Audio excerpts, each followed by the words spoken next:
Hello friends, have you ever wondered how to convert a simple sentence like I wrote a letter into something more formal, that is, it was written by me?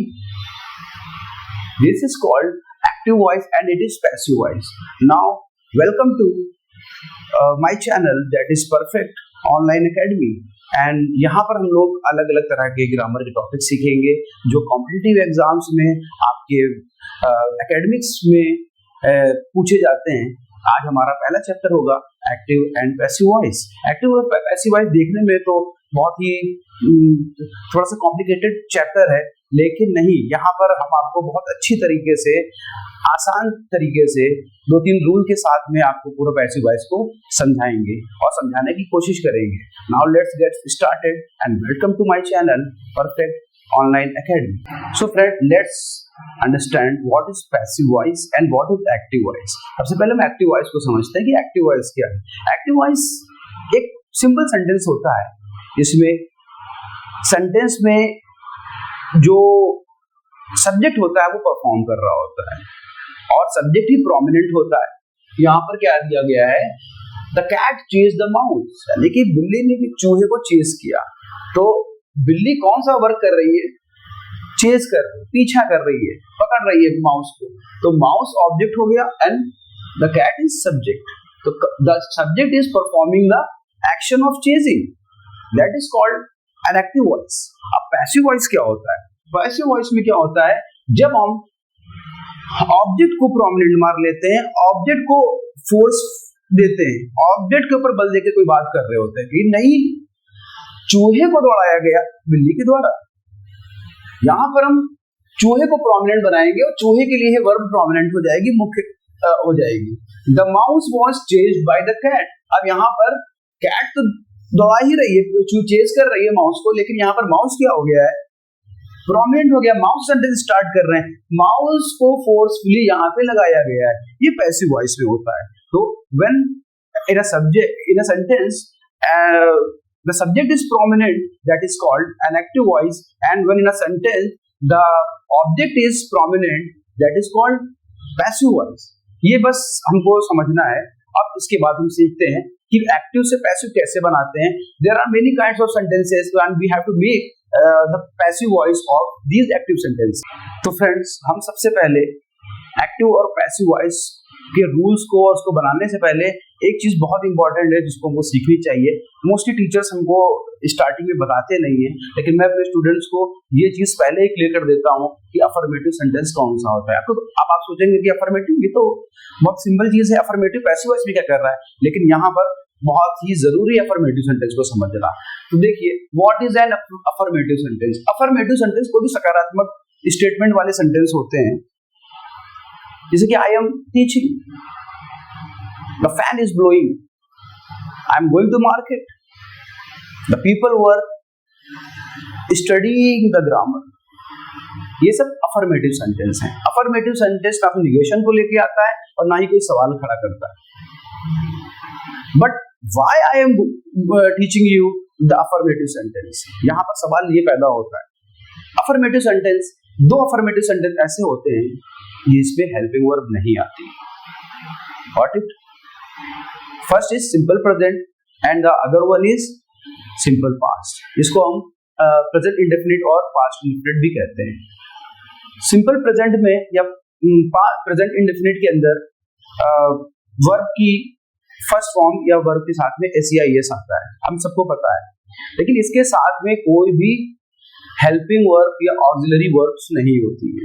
ऐसे ही past indefinite में जब हम कोई simple sentence affirmative sentence पढ़ते हैं तो उसमें कोई भी ऑक्सिलरी वर्ब या फिर कोई भी हेल्पिंग वर्ब नहीं होती है। तो ये हमको मेक इट अ पॉइंट, ये हमको ध्यान रखना चाहिए कि इसमें कोई भी हेल्पिंग वर्ब नहीं होगी, क्योंकि पैसिव वॉइस बनाने के लिए हेल्पिंग वर्ब का बहुत बड़ा योगदान होता है। ये हमको दिमाग में रखना चाहिए। अब दो सेंटेंस ऐसे होते हैं जिसमें हेल्पिंग वर्ब नहीं है। पहला हम सिंपल प्रेजेंट ले लेते हैं, एग्जांपल उसका ले लेते हैं, आई प्लेड चेस यस्टरडे, मैंने कल चेस खेला। अब देखिए, यहाँ पर कोई भी ऑक्सिलरी वर्ब नहीं आए हुए, कोई भी हेल्पिंग वर्ब नहीं है। अदर वन दूसरा ले लेते हैं, she kills a snake with the stick, with the stick, उसने स्टिक से एक सांप को मार दिया या मारती है वो, ठीक है। तो यहाँ पर सेंस में नहीं जाते हैं, यहाँ पर वर्ब की फर्स्ट फॉर्म में एस आया है, यहाँ पर वर्ब की सेकंड फॉर्म आई है बिना हेल्पिंग वर्ब के। अब इसका मतलब है ये सिंपल पास्ट की बात होती है, जब सेकंड फॉर्म आती है तो सिंपल पास्ट होता है, और जब वर्ब की फर्स्ट फॉर्म में एस आता है तो सिंपल प्रेजेंट होता है। ऐसे ही सिंपल प्रेजेंट का एक एग्जांपल और है,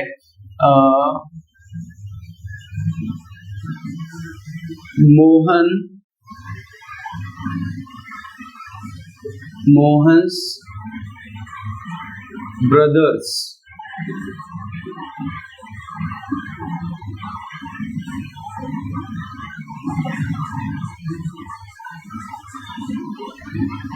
quarrel too much, कि मोहन के भाई जो हैं बहुत ज्यादा क्या करते हैं, झगड़ा करते हैं। अब यहाँ पर मोहन के भाई ज्यादा हैं तो यहाँ पे क्वेरल आ गया, ना कि SEIS आया, ये आपको पता होना चाहिए। अब ये मैंने आपको बता दिया है, ये अब इसी पर बेस्ड मैं आपको पैसिव वॉइस पढ़ाऊंगा कि पैसिव वॉइस होते क्या है और पैसिव वॉइस कैसे बनते हैं, इस पर बेस्ड। बाकी तो बहुत आसान है, बस हमको ये समझना पड़ेगा सिंपल प्रेजेंट और पास्ट इंडेफिनिट सिंपल पास्ट ये सेंटेंस ऐसे होते हैं, इसको पैसिव वॉइस कैसे बनाएंगे।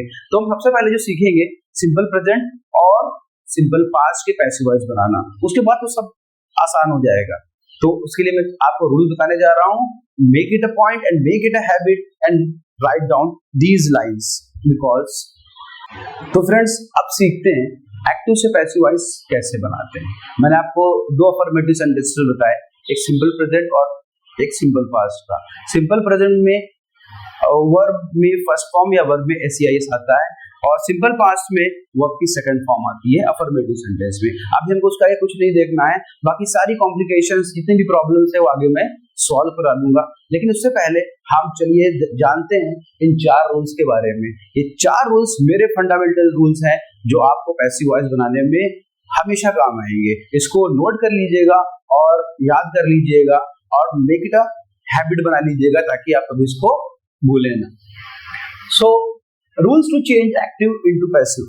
अब ये रूल्स हैं एक्टिव को पैसिव बनाने के लिए। तो सबसे पहले हम रूल नंबर 1 क्या करते हैं, रूल नंबर 1 करते हैं इंटरचेंज सब्जेक्ट एंड ऑब्जेक्ट। हम हमेशा क्या करेंगे कि जब सब्जेक्ट कोई होगा और देन ऑब्जेक्ट होगा, we will interchange these subject into object. अब नया जो ऑब्जेक्ट था वो सब्जेक्ट हो चुका है और जो नया सब्जेक्ट था वो अब नया ऑब्जेक्ट हो चुका है। What it, that is the rule number 1। And rule number 2 says put by before new object, that is the subject, that is object, we interchange that or that is new object। अब नए object से पहले हमको by लगाना है, क्या लगाना है, by लगाना है। now rule number 3 says put helping verb is MR was where after new subject। अब यहाँ पर हम अफर्मेटिव सेंटेंस के ऊपर आए हुए थे, इसी वजह से आए थे कि हमको हेल्पिंग वर्ब लेके आनी थी। जब हमारे पास हेल्पिंग वर्ब नहीं आती है तो हमको कोई ना कोई हेल्पिंग वर्ब लगानी पड़ती है। अगर जब हम पैसिव वॉइस बना रहे होते हैं और किसी भी सेंटेंस में हेल्पिंग वर्ब नहीं होती है तो हमको हेल्पिंग वर्ब क्रिएट करनी पड़ती है।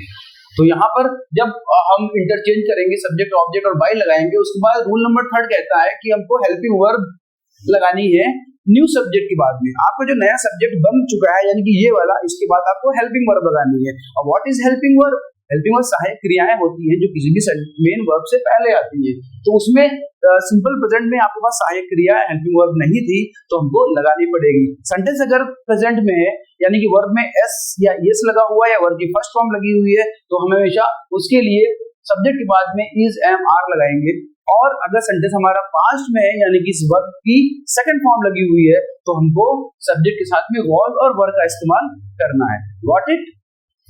Now let's move to the last point, that is put V3 after helping verb। V3 what is V3? V3 verb की थर्ड फॉर्म, यानी वर्ब की जो थर्ड फॉर्म होती है उसको हमको कब लगाना है, हमको हेल्पिंग वर्ब के बाद लगाना है। यानी हेल्पिंग वर्ब इसमें से कोई सी आएगी उसके बाद हमको सेंटेंस में जो भी वर्ब भी होगी उसकी हेल्पिंग वर्ब को लगाना है। Now take an examples and make these the passive voice. Now example,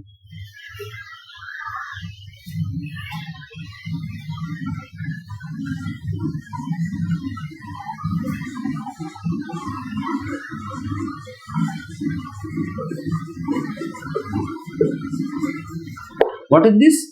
The sentence is written, Ram played hockey. The sentence जो है हमारा ये पास्ट में है, क्योंकि सेकंड फॉर्म यहाँ पर लगी हुई है, हमने देखा। अब अपने हम रूल के हिसाब से चलते हैं। पहला रूल कहता है इंटरचेंज सब्जेक्ट ऑब्जेक्ट, सब्जेक्ट और ऑब्जेक्ट को इंटरचेंज करना है। That is subject and that is object. हमको इसकी जगह पे ऑब्जेक्ट की जगह हॉकी की जगह पर राम लिख देना है और राम की जगह पे हॉकी लिख देना है। तो हॉकी यहाँ पे आ गया और राम यहाँ पे आ गया। हमको समझना पड़ेगा कि सब्जेक्ट क्या होता है और ऑब्जेक्ट क्या होता है। सब्जेक्ट जो करता होता है, सेंटेंस में काम कर रहा होता है, और ऑब्जेक्ट क्या होता है जिसके ऊपर काम किया जाता है। ठीक है, सॉरी हॉकी का हॉकी लिख दिया, हॉकी। ठीक है, now rule number 2 says put buy before new object. अब नए ऑब्जेक्ट से पहले हमको क्या लगाना है? बाय लगाना है। Rule number 3 put helping verb is am are was were. अब हमको इसमें कोई भी हेल्पिंग वर्ब नहीं थी, तो हमको इसमें से कोई ना कोई एक हेल्पिंग वर्ब लेनी है। प्लेड लिखा हुआ है, प्लेड में हमारे पास सेंटेंस पास्ट में यानी कि वॉज और वेयर में से ही कुछ ना कुछ लेना है। सेंटेंस में सब्जेक्ट अब हॉकी हो गया है, हॉकी सिंगुलर नाउन है, सिंगुलर सब्जेक्ट है, इसलिए हमको वॉज लेना पड़ेगा। अगर ज्यादा यहाँ पर सब्जेक्ट हो जाते तो वर्ब लेना पड़ता। Hockey was. And rule number 3 says we put we third after helping verb. Helping verb आ गई है, इसके बाद वर्ब की थर्ड फॉर्म लगानी है। और प्लेड की थर्ड फॉर्म क्या होती है? प्लेड होती है। क्या होती है? प्लेड होती है। तो hockey was played by Ram. Hockey was played by Ram. फिर से एग्जांपल लेते हैं।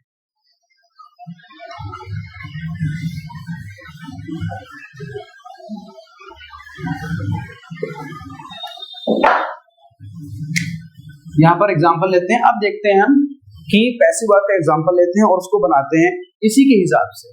तो पहला सेंटेंस हम ले लेते हैं कि दे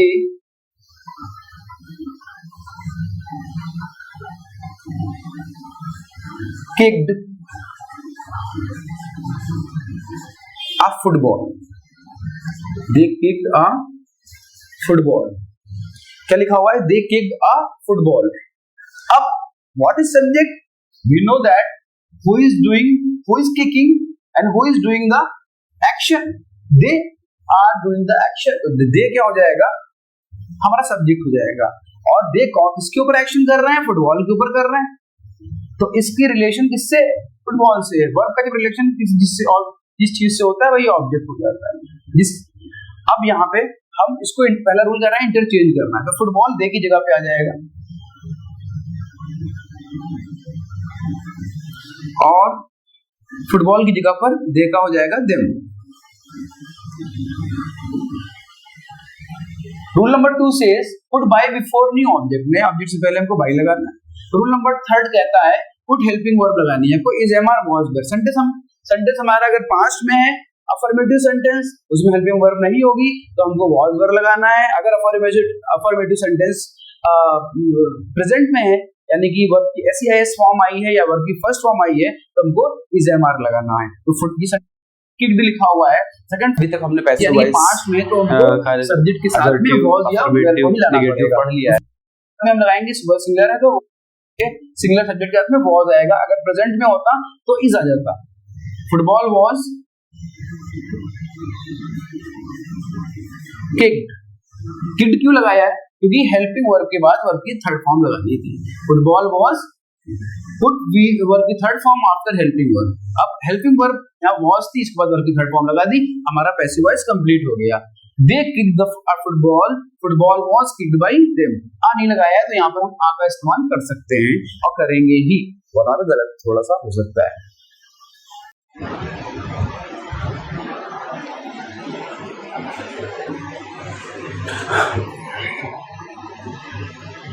Now friends, let's move to the next point of active and passive voice. हमने इससे पहले अभी पढ़ा हुआ है कि अफर्मेटिव सेंटेंस के एक्टिव और पैसिव वॉइस कैसे बनाए जाते हैं और हमने आपको रूल्स बताए हैं।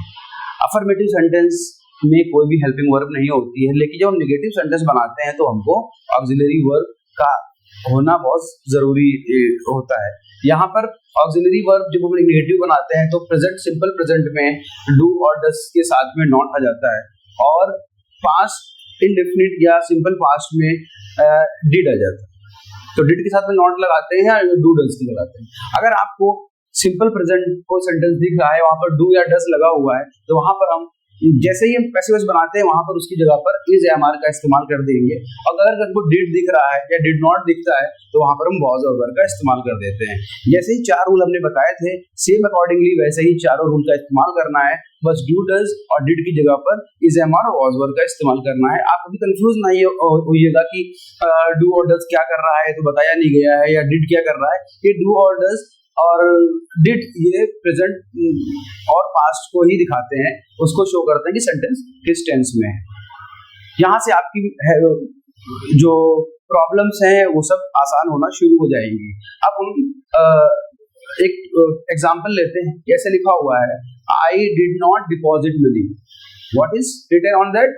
आई डिड नॉट डिपॉजिट मनी। जब भी हम डिड का इस्तेमाल करते हैं तो पास्ट में फर्स्ट फॉर्म आ जाती है, वरना अगर सिंपल प्रेजेंट सिंपल पास्ट होता है तो वर्ब की सेकंड फॉर्म ही लगती है। जब हमने डिड नॉट का इस्तेमाल किया तो यहाँ पर डिपॉजिटेड नहीं डिपॉजिट आ गया है। तो जब क्योंकि डिड अपने आप में ही एक सेकंड फॉर्म है। अब हम इसको चेंज करेंगे अपने ही बताए गए 4 रूल्स के हिसाब से। पहला जो रूल कहता है कि इंटरचेंज सब्जेक्ट ऑब्जेक्ट, सब्जेक्ट और ऑब्जेक्ट को बदलना है। तो what is subject in this sentence? I is a subject and money is a object as you know. तो नाउ वी इंटरचेंज दैट। तो मनी यहां पर आ जाएगा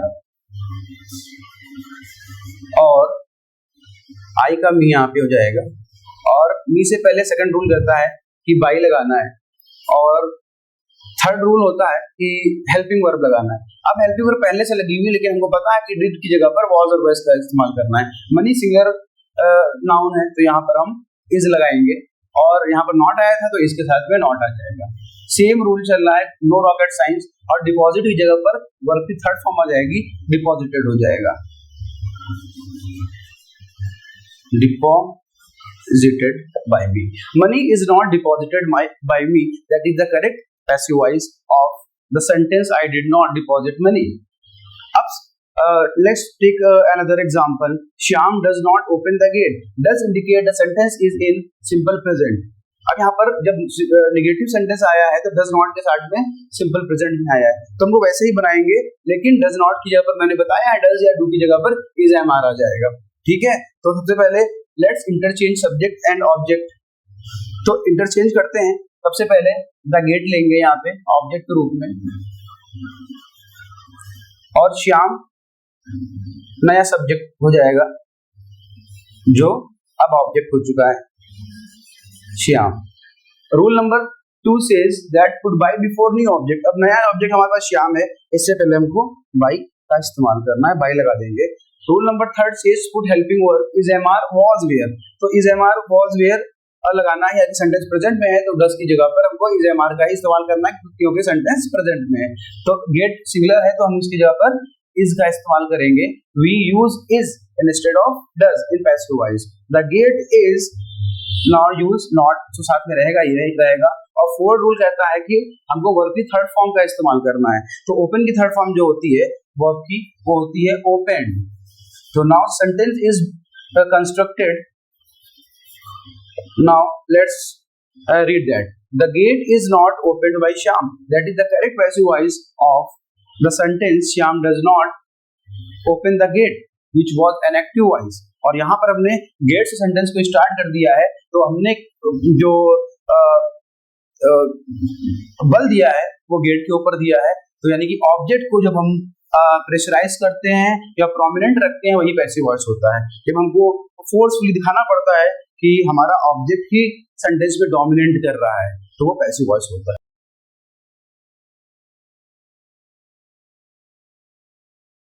अब हम पैसिव वॉइस का इंट्रोगेटिव सेंटेंस देखते हैं। 4 रूल आप ना भूलिएगा, 4 रूल ही वही हर जगह पर काम आएंगे, कुछ भी हो। मैंने डू डज बराबर आपको बताया और डिड बराबर बताया क्या होता है। डू डज जहां पर भी आएगा वहां पर भी हमको इज एम आर का इस्तेमाल करना है, और जहां पर डिड आएगा वहां पर पैसिव वॉइस बनाने के लिए हमको वॉज और वर का इस्तेमाल करना है। Now let's get started. for making interrogative sentences of active into passive voices. यहाँ पर मैंने एक एग्जाम्पल लिया हुआ है, do you watch movies, and यहाँ पर सेकंड एग्जाम्पल लिया है, डिड शी लाइक हर।